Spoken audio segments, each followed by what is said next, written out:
আসসালামু আলাইকুম। আজকে কারারক্ষী কীভাবে ডাউনলোড করতে হয় অ্যাডমিট কার্ড সেটা আপনাদেরকে দেখাবো। প্রথমে PRISON টেলিটক.com লিখে ক্রোম ব্রাউজারে সার্চ করবেন। সার্চ করার পরে কিন্তু আপনাদের মাঝে একটা এরকম ইন্টারফেস চলে আসবে।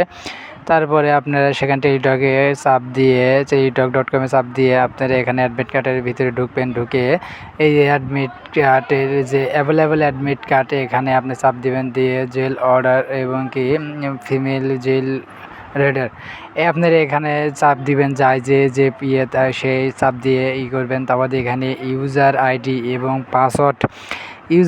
এবং পাসওয়ার্ড এখানে লিখে দিবেন। এখানে ইউজার আইডিটা লিখে দিবেন। আমি কপি করে নিয়েছিলাম, কপি করে দিয়ে তারপরে এখান থেকে পাসওয়ার্ডটা আমি এবার নিচে পেস্ট করে দেব।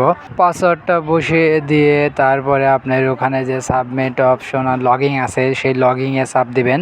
লগিংয়ে চাপ দেওয়ার পরেই কিন্তু আপনার মাঝে এরকম অ্যাডমিট কার্ড চলে আসবে। যার যে অ্যাডমিট কার্ড সেই অ্যাডমিট কার্ড চলে আসবে। এই অ্যাডমিট কার্ডটি ডাউনলোড করতে হলে আপনাকে স্ক্রল করে একটু নিচে আসতে হবে। নিচে আসলে কিন্তু আপনি এই যে ডাউনলোড অপশন দেখতে পাবেন, সেই ডাউনলোড অপশনে ক্লিক করবেন। ডাউনলোড করে ফাইল ম্যানেজারের ভিতরে ঢুকবেন। ফাইল ম্যানেজারের ভিতরে ঢুকে আপনার অ্যাডমিট কার্ড দেখে নেবেন। আর আপনি মাঠে যাওয়ার আগে অবশ্যই এটা রঙিন কালারে প্রিন্ট করে নেবেন। আর রাজশাহী কারা ট্রেনিং প্যারেড গ্রাউন্ডে কিন্তু এদের মাঠটা হবে।